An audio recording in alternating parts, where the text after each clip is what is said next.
The vast observation deck of the Galactic Council headquarters offered a stunning view of the stars. Captain Tahoe Park stood tall, his uniform neat despite the long journey from Earth. He watched Ambassador Ju Kim sign the papers that would make Earth an official member of the galactic community. "We welcome our human friends," said High Counselor Verid, his blue skin shimmering under the lights. "May this be the start of a great friendship between our peoples." Ambassador Kim smiled and bowed slightly. "Earth is honored to join the council. We look forward to learning from you all." Tahoe wasn't as easily impressed as the diplomats. 20 years in Earth's Space Force had taught him to be careful. Still, even he had to admit that the alien technology they'd seen so far was amazing. After the ceremony, different alien representatives approached the humans to offer congratulations. The Altharians were most eager to talk.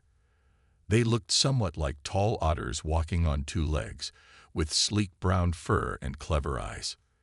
"Your species has achieved much in a short time," said Commander Krell, the leader of the Altharian delegation. "We see great potential in humans." Tahoe nodded politely but said little. He noticed how the Altharians studied the humans carefully, especially their technology. In the months that followed, human ships began traveling to other star systems. Trade routes opened. Earth's economy boomed as alien goods flowed in and human crafts went out. The Council provided technology that helped Earth clean its environment and cure diseases that had troubled humans for centuries. Captain Park was assigned to work with the Altharians as a military liaison. They seemed the most friendly to humans, often sharing technology and cultural knowledge. Tahoe spent many hours with Commander Krell, discussing everything from weapons systems to family structures. "Humans adapt so quickly," Krell said during one of their meetings. "It took my people centuries to develop technologies you've mastered in decades." "We've always been good at learning," Tahoe replied. "And we had good teachers." Krell made a sound like purring. "Indeed, we see much of ourselves in your kind." On Earth, most people celebrated their new place in the galaxy. Ships went back and forth between Earth and alien worlds. Humans learned alien languages. Some even began living on other planets. Lieutenant Minji Kang wasn't celebrating. As part of Earth Intelligence Corps, her job was to monitor communications between alien species. Something in the messages she intercepted bothered her.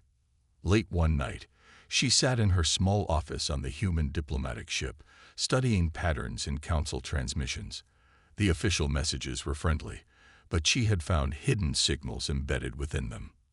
"There it is again," she muttered, noticing a pattern in the data.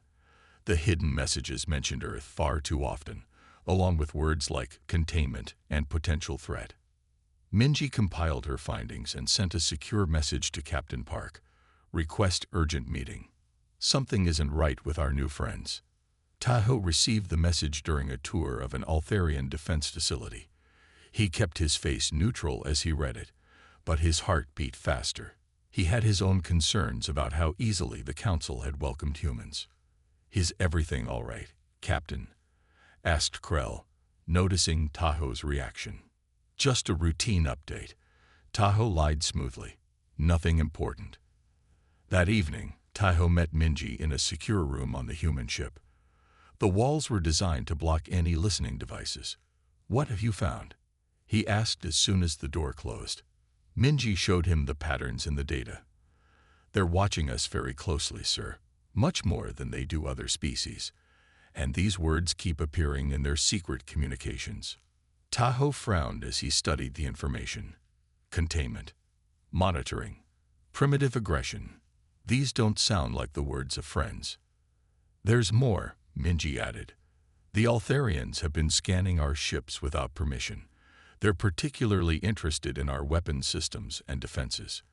I've noticed they ask a lot of questions about our military capabilities." Tahoe agreed. "I thought they were just being thorough." While humans grew more comfortable with their place in the galaxy, the Council was making other plans. In a hidden chamber deep within the Council headquarters, 12 alien representatives gathered around a table. A holographic image of Earth rotated above them. "The humans advanced too quickly," said Counselor Dreth. a reptilian being with scales that changed color with his mood. Currently, they were a worried purple. They've already adapted our Level 3 technology for military use. Their history is full of war, added another council member. They fight among themselves constantly. Imagine what they will do when they have the power to travel between stars with ease. High Counselor Verid raised a hand for silence. We have monitored them carefully. The Altharians have provided detailed scans of their defensive capabilities. They are still far behind most council races. But for how long? Asked Dreth. In just 5 years, they've made advancements that took other species centuries. Commander Krell stepped forward. My people have gained their trust. The humans see us as their closest allies. They share everything with us. A smile showed his sharp teeth. They will never expect betrayal from us. Verid nodded slowly. Then we proceed as planned. The containment protocols will begin within the lunar cycle. The human threat must be eliminated before it grows too strong. Back on Earth, preparations were underway for a grand celebration. It had been 5 years since Earth joined the Galactic Council. People everywhere were happy with the benefits of alien friendship. In his office at Earth Defense Headquarters, General Chun-Ho Lee reviewed the latest reports. Unlike most humans, he remained cautious about their new allies. He had ordered the creation of hidden defense installations, just in case. As General Lee worked, a message arrived from Captain Park. Evidence suggests possible hostile intent from council races. Request immediate security review. General Lee frowned. His instincts had been right. He pressed a button on his desk. Call an emergency meeting of the Defense Council. Code Yellow. As night fell over Earth, most humans slept peacefully, unaware of the danger. In orbit above them, council ships began to gather, their weapons systems quietly charging. The Altharian flagship took position above North America, its sensors scanning Earth's defenses. Commander Krell stood on the bridge, watching the blue planet turn below. Such a beautiful world, he said softly. It's almost a shame. Behind him, his officers prepared for the attack that would begin at dawn. Dawn broke over Earth with a crimson sky. Minji Kang stood at the window of the Seoul Command Center, coffee cup in hand. Something about the light seemed wrong. Then she realized what she was seeing. It wasn't sunrise. It was fire. Defense satellites were exploding in orbit, silent bursts of light visible even in the morning sky. Alarms began to wail throughout the facility. What's happening? She demanded, rushing to her station. The main screen showed chaos. Dozens of council ships had appeared in Earth's orbit. They were firing on military installations and communication centers around the planet. General Chun-Ho Lee burst into the command center, his face grim. All defense platforms are under attack. We've lost contact with our lunar base. The Council is attacking us. A young officer's voice cracked with disbelief. Not just Earth, General Lee said. Reports are coming in from all human colonies. Mars has gone silent. Europa Station isn't responding. Minji's hands flew over her console. Sir, I'm detecting a transmission being broadcast worldwide. The main screen flickered, and Commander Krell's face appeared. The Altharian showed no emotion as he spoke. People of Earth, your species represents an unacceptable risk to galactic stability. Your biological drive to expand and dominate cannot be tolerated. The Council has voted unanimously for containment. Resistance will only increase your suffering. General Lee's jaw tightened. Get me Captain Park. I'm trying, sir, Minji replied. All off-world communications are being jammed. On the Altharian flagship, Captain Tahoe Park was being held in a detention cell. He had been arrested the previous evening under the pretense of a diplomatic meeting. Now he watched through a small window as his homeworld was bombarded. Why? He asked when Commander Krell visited his cell. We did nothing to threaten you. Krell tilted his head. It's not what you did, Captain. It's what you would eventually do. We've studied your history. Your kind always chooses violence when given enough power. You're making a terrible mistake, Tahoe said quietly. Humans don't give up easily. "There won't be enough of you left to fight back," Krell replied, turning to leave. As attacks intensified around the globe, Earth's military forces tried to respond. Fighter jets scrambled but were quickly shot down by advanced alien weapons. Missile launches from hidden silos were intercepted before they reached orbit. Major Sun Woo-choi raced through the corridors of the Lunar Research Base. Alarms blared as the structure shook from nearby impacts. "Get those data cores on the transport," he shouted to the scientists frantically gathering equipment. "Nothing gets left behind." The lunar base housed Earth's most advanced research, weapons, propulsion systems, and defense technology that might give humanity a fighting chance.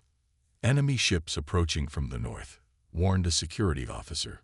5 minutes until they're in range. Sun Woo checked his watch. Everyone to the emergency hangar. Now. The scientists clutched precious hard drives and prototype devices as they ran for the escape ship. Behind them, the main laboratory exploded as an alien missile found its mark. In the hidden hangar, a stealth transport waited, a black ship designed to avoid detection. It was one of General Lee's contingency measures, created for a day they had hoped would never come. "Get those cores secured," Sun Woo ordered as people boarded. "We launch in 2 minutes." A massive explosion rocked the base, throwing several people to the floor. Dust filled the air as part of the ceiling collapsed. "They've breached the outer dome," someone shouted. Sun Woo helped an injured scientist to her feet. "Get on board. That's an order." As the hangar doors began to crumble, the stealth ship lifted off. It slipped through a concealed tunnel and emerged on the dark side of the moon, away from the alien ships. "Setting course for the asteroid belt," the pilot announced. Activating stealth systems. Sun Woo watched the lunar base disappear in a series of explosions. His hands tightened into fists. "They'll pay for this," he whispered. Back on Earth, cities burned. The Council forces targeted major population centers, military bases, and infrastructure. Millions died in the first hours of the attack. In the Seoul Command Center, General Lee made a difficult decision. "Initiate Protocol Aegis," he ordered. "Emergency broadcast on all channels." Minji looked up in shock. "Protocol Aegis? But sir, that means—" "I know what it means, Lieutenant," Lee said grimly. "Do it." Across the planet, hidden bunkers opened. Military personnel and selected civilians began evacuating to underground facilities built in secret over the past 5 years. General Lee's face appeared on screens in homes, shelters, and public spaces around the world. "Citizens of Earth, we are under attack by the Galactic Council. This is not a drill. Proceed to your designated emergency shelters immediately. Those with Aegis clearance, activate your contingency roles."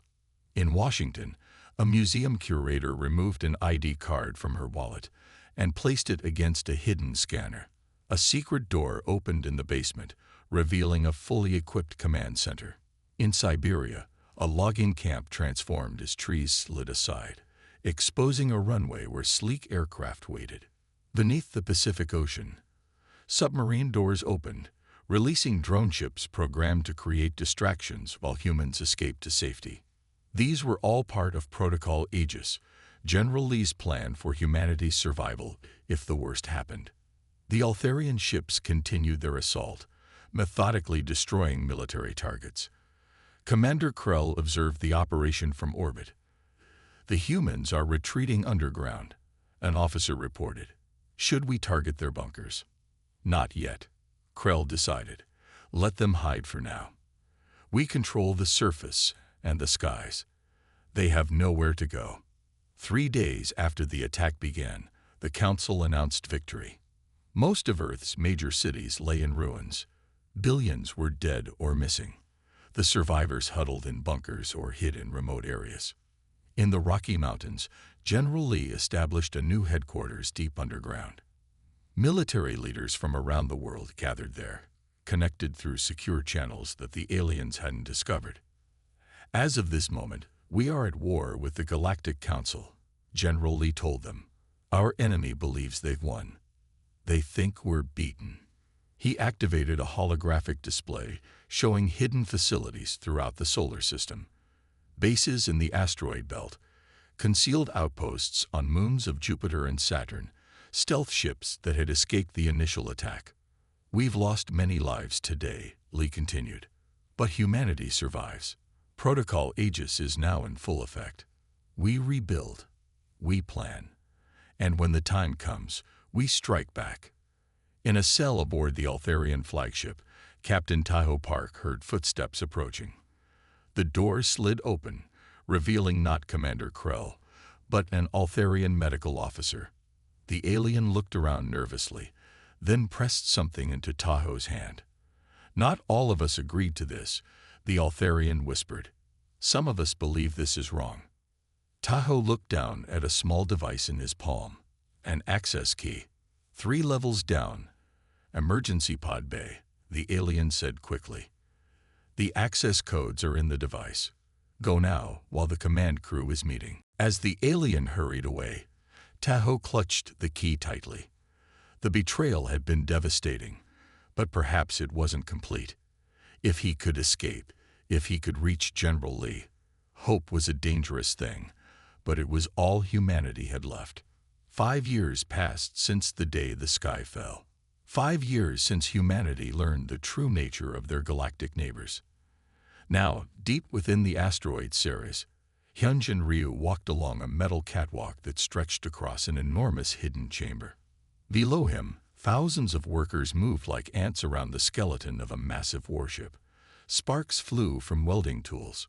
Cranes lifted huge metal plates into position. The air smelled of hot metal and determination. Hyunjin stepped into the elevator at the end of the catwalk. He pressed his palm against the scanner, and the elevator began its descent to the command level. His stomach tightened with anticipation. Today was the day they had all been waiting for. The doors opened to reveal a busy control center. Officers in simple dark uniforms moved between stations, checking screens and issuing orders. At the center of the room stood Admiral Sun Woo Choi, the man who had escaped the lunar base with humanity's most precious research. "Lieutenant Ryu," the Admiral nodded. "Right on time." "You wanted to see me, sir." Hyunjin stood at attention. Admiral Choi gestured to the large screen dominating the front wall. "Project Nemesis enters its final phase today. I wanted you to see this." The screen lit up with images from around the asteroid belt.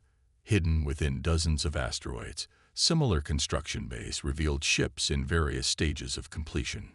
Sleek, predatory vessels built for speed and power. "The Vengeance Fleet," Admiral Choi said with quiet pride. 43 ships, ready to launch within the month. Hyunjin stared in amazement. "I knew we were building more ships, but this many. For 5 years, we've gathered resources in secret. Every piece of metal we could salvage, every bit of technology we could steal or develop." The Admiral's eyes never left the screen. "The Council believes we're beaten, hiding in holes. They have no idea what we've built out here." On another level of the asteroid base, Dr. Jisoo Park wiped sweat from her forehead as she worked. The laboratory hummed with energy as she calibrated the quantum targeting system for the flagship's main weapon. A young assistant approached her workstation. "Dr. Park, the final test results are ready." Jisoo studied the data on the tablet. Her eyes widened. "These numbers can't be right. Run the test again." "We already did, 3 times. The assistant couldn't hide his excitement. "It's working better than we predicted." Jisoo sat back, stunned. By combining stolen Altharian technology with human ingenuity, they had created something new. A weapon system more powerful than anything the Council possessed. "Begin installation on the Retribution immediately," she ordered. "And notify Admiral Choi." In another part of the asteroid, Colonel Do-Yeon Kim watched from behind glass as 20 soldiers trained in a large zero-gravity chamber. They moved with impossible speed and precision, their bodies enhanced beyond normal human limits.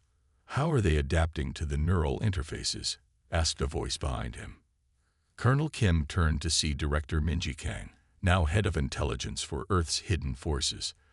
5 years ago, she had been a lieutenant who spotted the first signs of betrayal. Now she was one of the most powerful people in what remained of human government. Better than expected, Do-hyun replied. The integration is nearly perfect. These soldiers can control their ships with thought alone. Their reaction time is 3 times faster than an unenhanced human. Minji watched as the soldiers practiced complex maneuvers, their movements synchronized by the neural network they shared, and the side effects. Do-hyun hesitated. Some headaches, occasional disorientation, nothing they can't handle. He didn't mention the nightmares, the moments when the soldiers felt each other's pain as their own. Some sacrifices were necessary. They're ready, he said instead. When the fleet launches, they'll be the most effective fighting force humanity has ever produced. That evening, the leaders of Project Nemesis gathered in the command center. Admiral Choi stood before a holographic display of the solar system, showing the positions of Council patrol ships and monitoring stations. The Council believes we're contained, he began. Their patrols are routine, predictable. They've grown comfortable in their victory. Captain Tahoe Park, who had escaped the Altharian flagship 5 years ago and made his way to the hidden base, stepped forward. Their overconfidence is our opportunity. Their ships are faster and more numerous, but they lack innovation. They haven't developed new weapons or tactics in centuries. Meanwhile, we've been very busy, Dr. Jisoo added. She activated a display showing the new weapon systems developed for the Vengeance fleet. Our ships are smaller, but more advanced than anything the Council has. The quantum targeting system allows us to hit targets with perfect accuracy at ranges they can't match. Director Minji Kang brought up intelligence reports. We've identified key weaknesses in their defense network. Supply depots, communication hubs, command centers, all vulnerable to quick strikes. Colonel Do-hyun Kim described the enhanced soldiers who would pilot the key ships.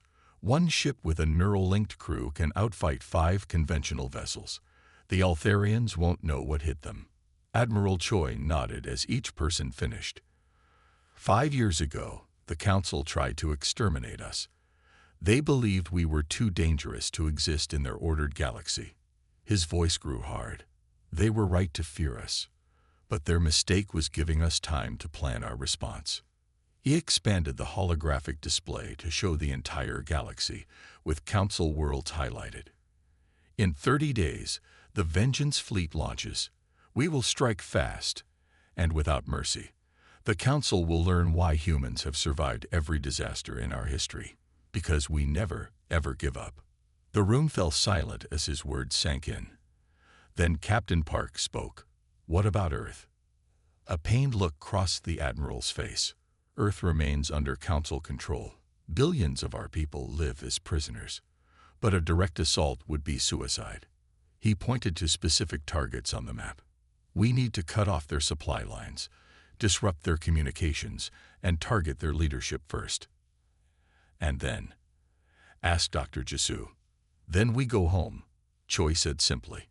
Later that night, Admiral Choi stood alone in his quarters, looking at a small holographic image of Earth. Behind him, the door opened and Director Kang entered. The Council is getting suspicious, she reported. Their patrols have increased near Jupiter. They know something's happening, but not what or where. Admiral Choi didn't turn around. It doesn't matter. We're too close to being ready.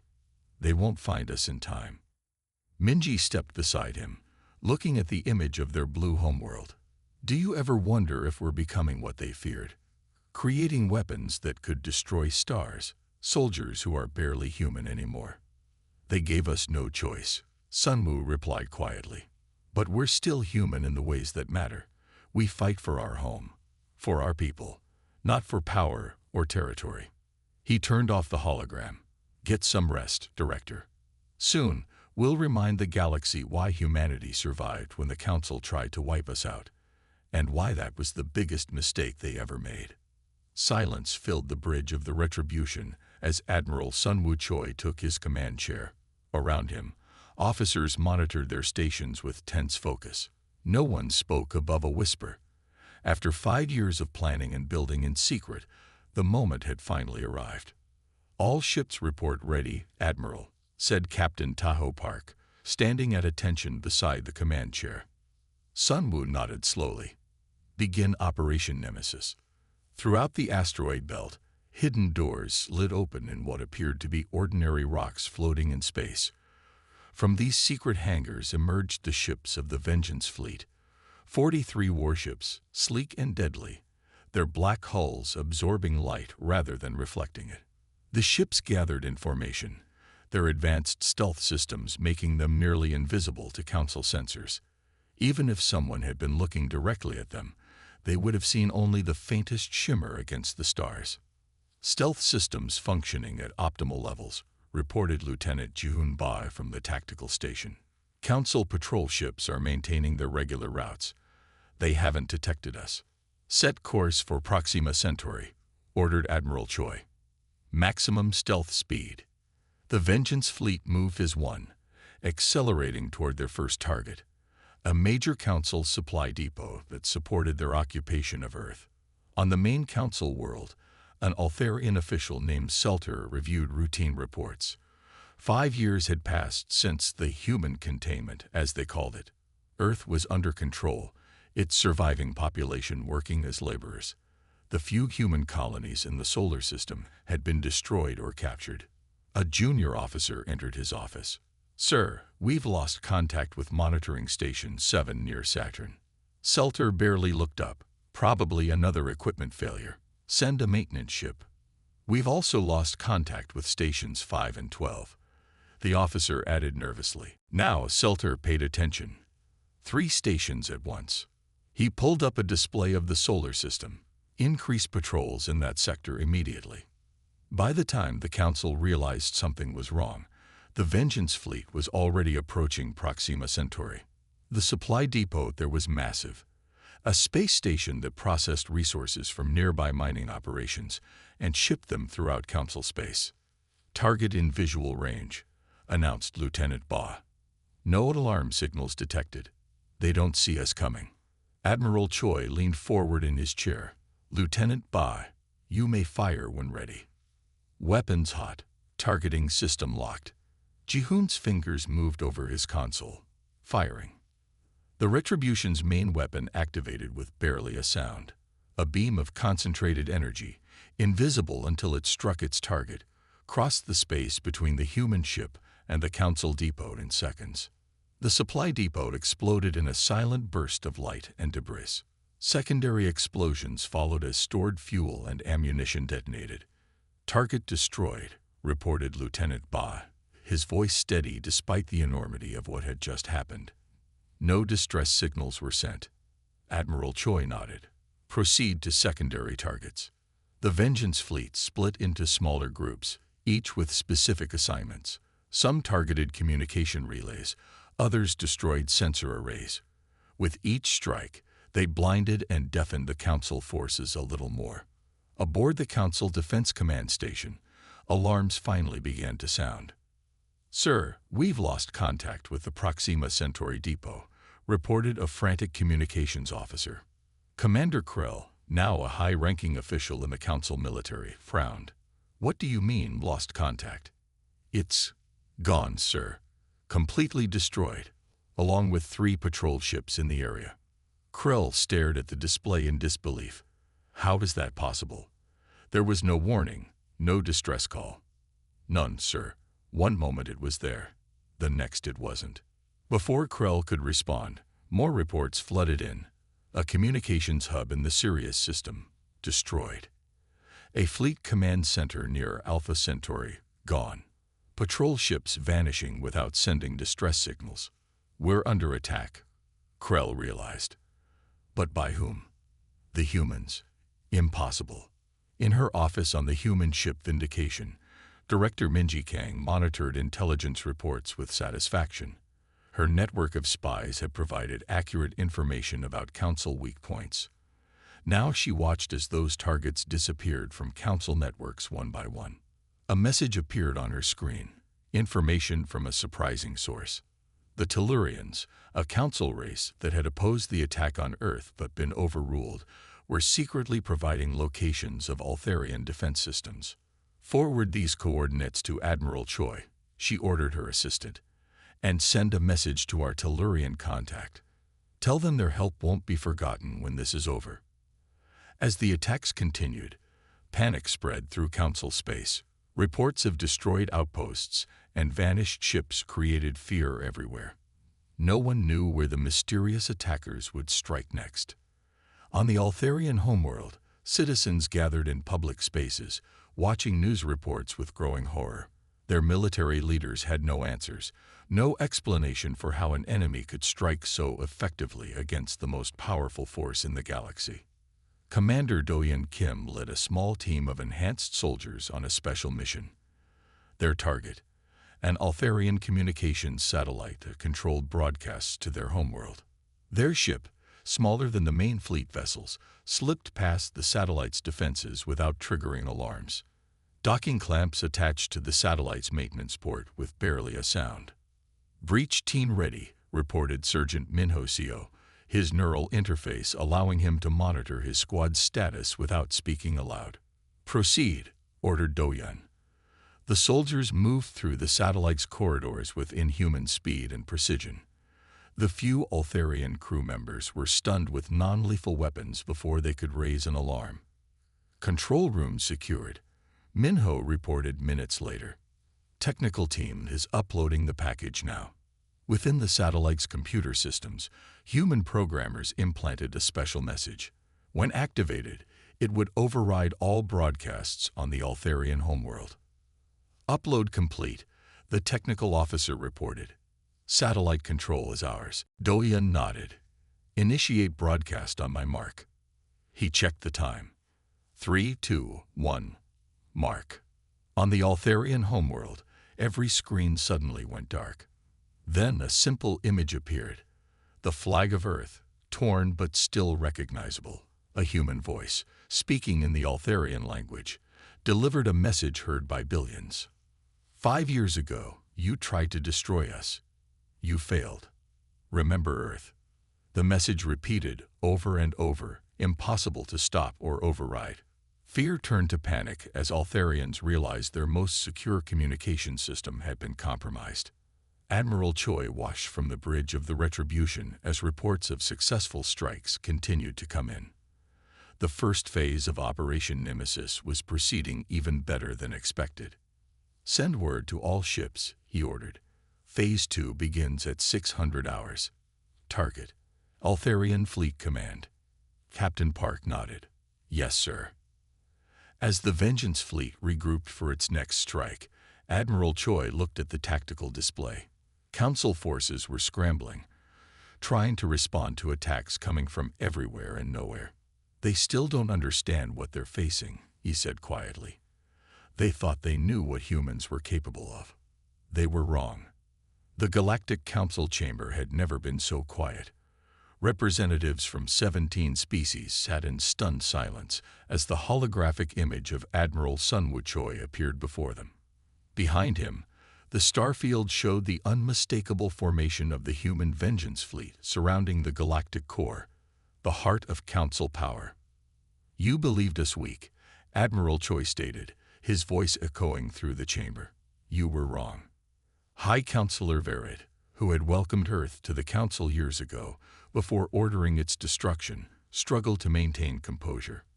"Admiral Choi, this conflict can still be resolved peacefully.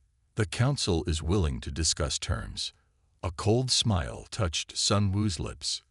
"As you discussed terms with Earth before attacking." "No, you will listen now."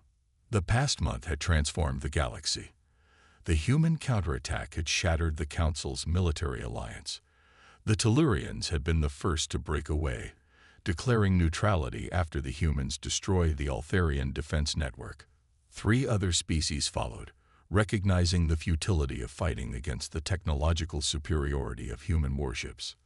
"The Council as you knew it is finished," Admiral Choi continued. 4 of your member races have surrendered to us. 3 more have declared neutrality. Your united defense has crumbled. On the Council homeworld below, citizens watched the transmission with fear. The humans had appeared from nowhere, their ships using technology the Council had never seen before. They struck with surgical precision, destroying military targets while mostly avoiding civilian casualties, a mercy the Council had not shown Earth. "We demand the immediate withdrawal of all Council forces from Earth and its colonies," Admiral Choi stated. "All human prisoners will be released. Reparations will be paid for the lives lost in your unprovoked attack."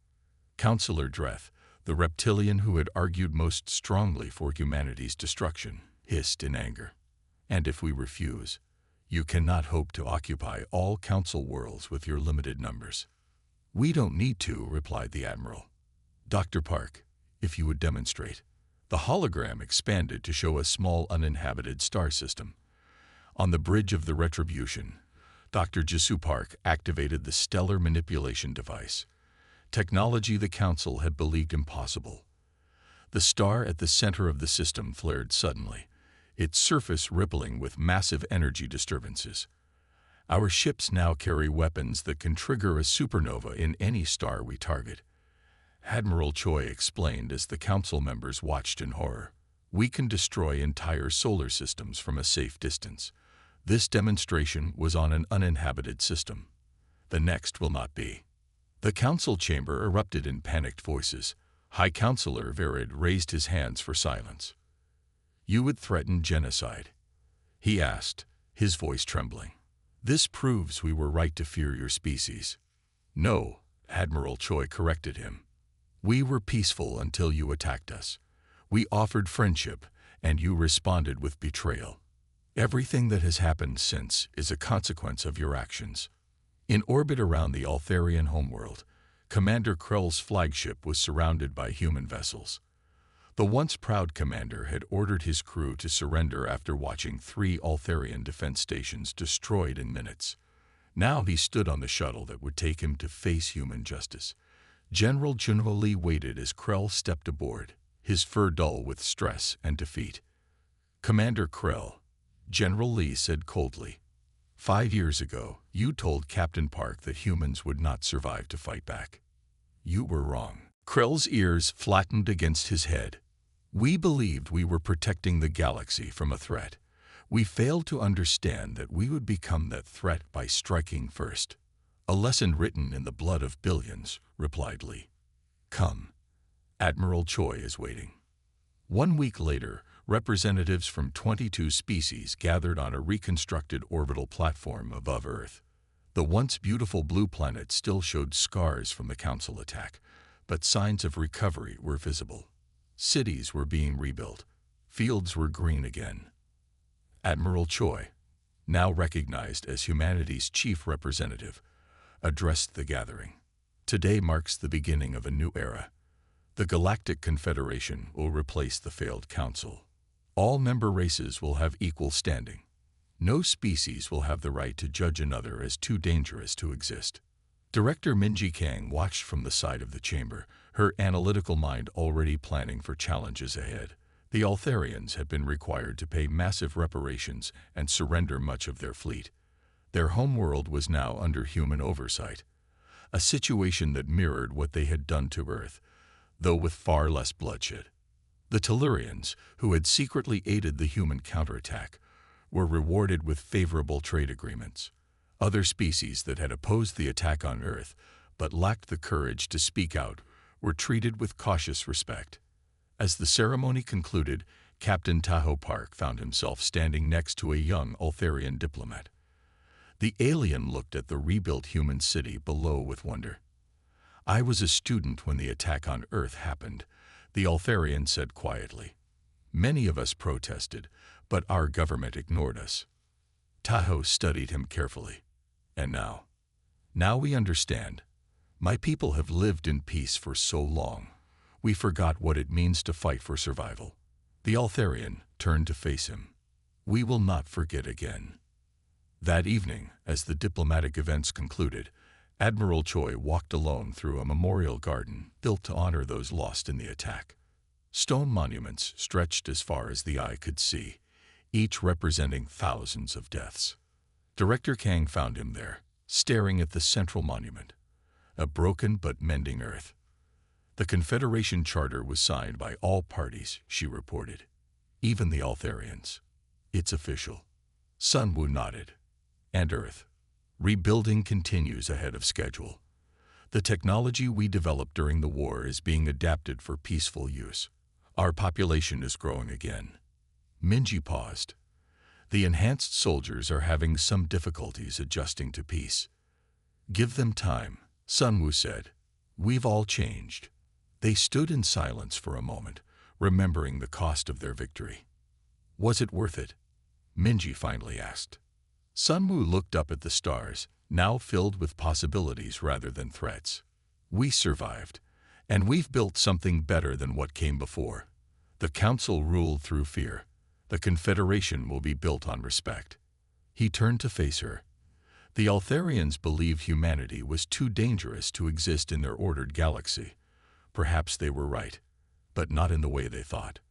We were dangerous to their complacency, their stagnation. We forced change. And now? Minji asked.